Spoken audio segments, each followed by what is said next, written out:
For much of the past decade, the EV strategy in the US followed a clear and deliberate direction. Automakers led with premium models.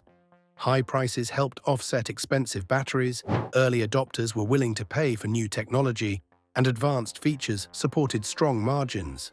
Luxury trims, long-range numbers, cutting-edge interiors, and software-heavy designs defined the early EV market. That approach worked during the first phase of adoption. In 2026, after a clear slowdown in EV demand growth, that strategy is being re-evaluated. Automakers are now betting more heavily on cheaper EVs, and this shift reflects hard lessons about affordability, adoption limits, and market reality.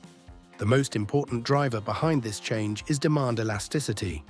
As EVs moved beyond early adopters and into the mainstream, price sensitivity increased sharply. Consumers interested in EVs are no longer comparing them only to other EVs. They are comparing them directly to gasoline vehicles and hybrids. When EV prices remain significantly higher, many buyers hesitate, delay, or walk away. The 2026 slowdown made it clear that demand is not unlimited at premium price points. Enthusiasm alone cannot overcome price gaps forever. High interest rates have amplified this effect. Monthly payments now matter more than sticker prices. Financing costs have risen, making expensive EVs feel even less accessible. Even buyers who support EVs in principle hesitate when payments stretch beyond comfort levels. Automakers have learned that lowering entry prices unlocks a much larger pool of buyers than continuing to add features to already expensive vehicles. Battery economics sit at the center of this shift. While battery costs have declined over time, they have not fallen fast enough to support mass adoption at premium pricing alone. Automakers can no longer rely on consumers to absorb high battery costs indefinitely. Designing cheaper EVs forces tighter integration, smaller battery packs, more efficient platforms, and careful trade-offs. These changes are not about cutting corners. They are about aligning costs with what the market will actually pay. The 2026 slowdown also exposed saturation at the high end of the market. Many consumers who wanted premium EVs already bought them. Growth now depends on reaching buyers who prioritize affordability, practicality, and reliability over cutting-edge technology. Cheaper EVs are aimed squarely at this next wave of demand. Without them, growth stalls. Government incentives reinforce this strategy. Many US tax credits and state-level incentives favor vehicles below specific price thresholds. Automakers that price EVs too high risk losing eligibility, which immediately weakens demand. Designing EVs to qualify for incentives effectively lowers consumer prices without destroying margins. Cheaper EVs are often better aligned with incentive structures. Operational learning has matured as well. After years of EV production, automakers understand where costs can be reduced without harming core functionality.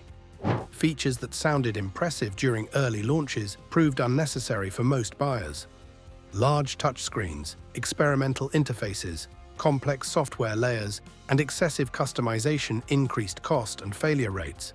Cheaper EVs benefit from this learning by focusing on what customers actually use every day. Consumer expectations have shifted in parallel. Buyers now prioritize reliability, ease of ownership, and total cost of ownership over novelty. A simpler EV that works consistently is more attractive than a feature-packed model plagued by software issues or unpredictable behavior. Automakers are responding by simplifying designs, reducing complexity, and emphasizing durability. Competition from hybrids has forced this adjustment. Hybrids offer efficiency gains without charging concerns, often at lower prices. For many buyers, hybrids feel like a safer, more flexible choice. To compete effectively, EVs must close the affordability gap.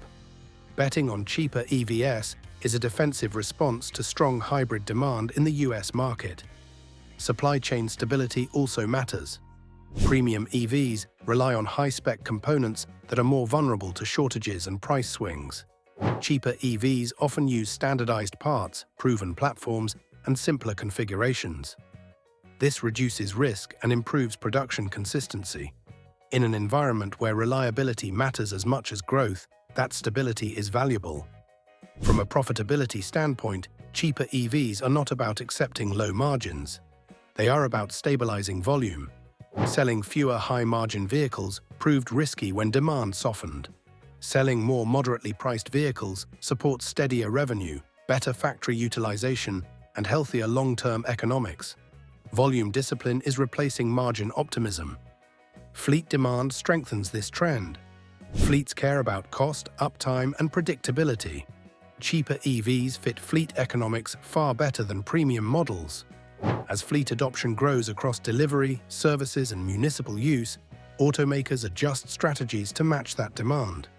Importantly, betting on cheaper EVs does not mean abandoning innovation.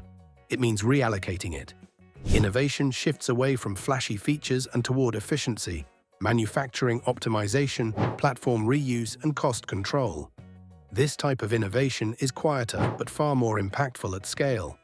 Why automakers are betting on cheaper EVs after a 2026 slowdown ultimately comes down to realism. The market sent a clear signal. Premium-first strategies have limits. Growth depends on affordability, not aspiration alone. In 2026, EV adoption is no longer driven by excitement and early enthusiasm. It is driven by economics. Automakers that align pricing with real consumer behavior are positioning themselves for the next phase of growth. Cheaper EVs are not a retreat from electrification. They are an adjustment. A recognition that mass adoption requires meeting consumers where they are, not where the industry hoped they would be. The slowdown did not end the EV transition, it refined it. And the shift toward cheaper EVs reflects a more mature, disciplined approach to building the electric future in the US.